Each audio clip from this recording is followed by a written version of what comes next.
Hello everyone. इस video में हम स्टार्ट करें एक प्रोबेबिलिटी का क्वेश्चन जो कि मैंने एनसीईआरटी एग्जाम्पलर से लिया है। क्वेश्चन का स्टेटमेंट है 3 bags contain a number of red and white balls as follows. Bag first के अंदर आपकी 3 रेड बॉल्स हैं और बैग टू के अंदर 2 रेड बॉल्स हैं एंड 1 वाइट बॉल्स है एंड बैग थ्री के अंदर हमारी 3 वाइट बॉल है।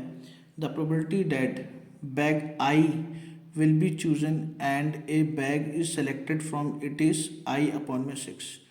मतलब बैग आई को चूज करने की प्रोबेबिलिटी आई अपॉन में 6 है। आई की वैल्यू 1 2 3 है। इसका मतलब बैग वन को सेलेक्ट करने की प्रोबेबिलिटी 1/6 है, बैग टू को सेलेक्ट करने की प्रोबेबिलिटी 2/6 है, बैग थ्री को सेलेक्ट करने की प्रोबेबिलिटी 3/6 है। उसके बाद इसने बोला what is the probability that A red ball will be selected और सेकंड में ए वाइट बॉल इज सेलेक्टेड। ठीक है, क्वेश्चन का स्टेटमेंट ये है। देखो सबसे पहले हम लोग इसमें क्या करते हैं, बैग बना लेते हैं। जैसे कि हो गया बैग हमारा फर्स्ट।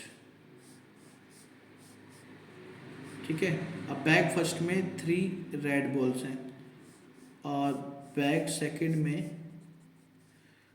2 रेड है और 1 वाइट है और बैग थर्ड में 3 वाइट है बॉल्स। ठीक है ना। ठीक है, तो इवन हमारे पास इवेंट हो गया, event for select bag first. E2 हमारे पास हो गया event for select bag second और E3 हमारे पास हो गया फॉर सेलेक्टिंग बैग थर्ड। तो प्रोबेबिलिटी E1 क्या होगा, सेलेक्ट करने के लिए आई अपॉन में 6 है तो पहले वाले के लिए 1/6 और प्रोबेबिलिटी E2 हो जाएगा 2/6 और प्रोबेबिलिटी E3 हो जाएगा 3/6। ठीक है जी। उसके बाद प्रोबेबिलिटी A/E1। अब फर्स्ट पार्ट में हमने ए लेट कर लिया, क्या बोला है कि रेड बॉल सेलेक्ट हो, तो ये हो गया कि रेड बॉल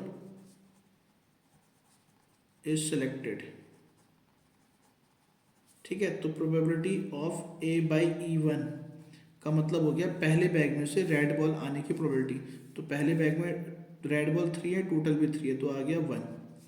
ठीक है, प्रोबेबिलिटी A/E2, A/2 का मतलब दूसरे बैग में से रेड बॉल की प्रोबेबिलिटी तो 2/3।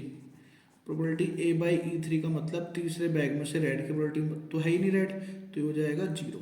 ठीक है, अब हमें फाइंड क्या करना है, प्रोबेबिलिटी ऑफ रेड बॉल मतलब प्रोबेबिलिटी ए, जो कि हमारा टोटल प्रोबेबिलिटी के कॉन्सेप्ट से लिख लेगा। ठीक है, तो probability of A is equal to probability E1 into में प्रोबेबिलिटी A/E1 प्लस का probability E2 to probability A/E2 plus का probability E3 into probability A/E3।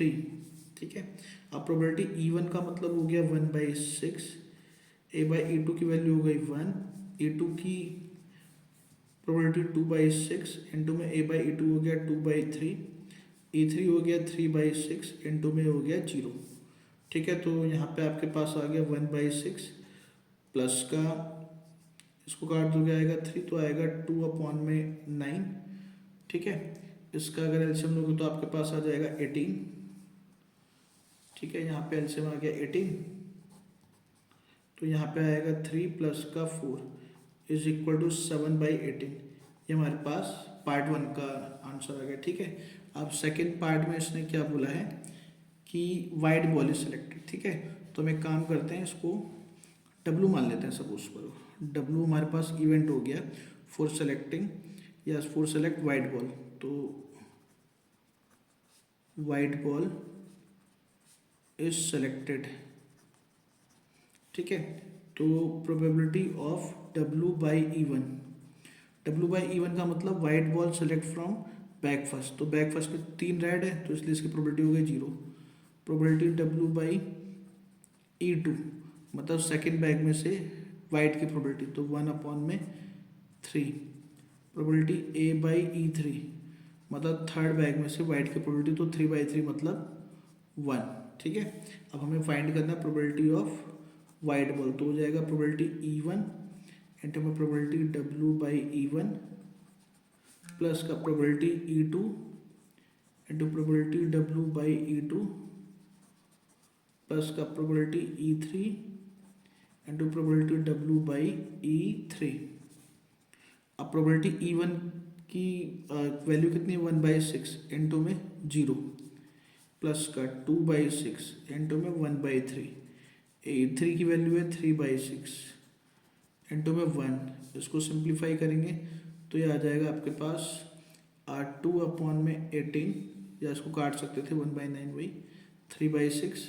तो ये हो जाएगा आपके पास 11/18। ठीक है, ये हमारे पास क्या आ गया प्रोबेबिलिटी ऑफ वाइट बॉल आ गया। ठीक है, वैसे आप सेकंड पार्ट को डायरेक्ट भी कर सकते थे कि भाई probability of white ball is equal to 1 minus probability of red ball, क्योंकि दो ही तो बॉल थी इसके अंदर। तो यहाँ से 1 माइनस का प्रोबेबिलिटी ऑफ रेड बॉल कितनी थी हमारी 7/18। ठीक है, इसको माइनस कर देते तो भी आपके पास 11/18 ये आंसर आ जाता। ठीक है।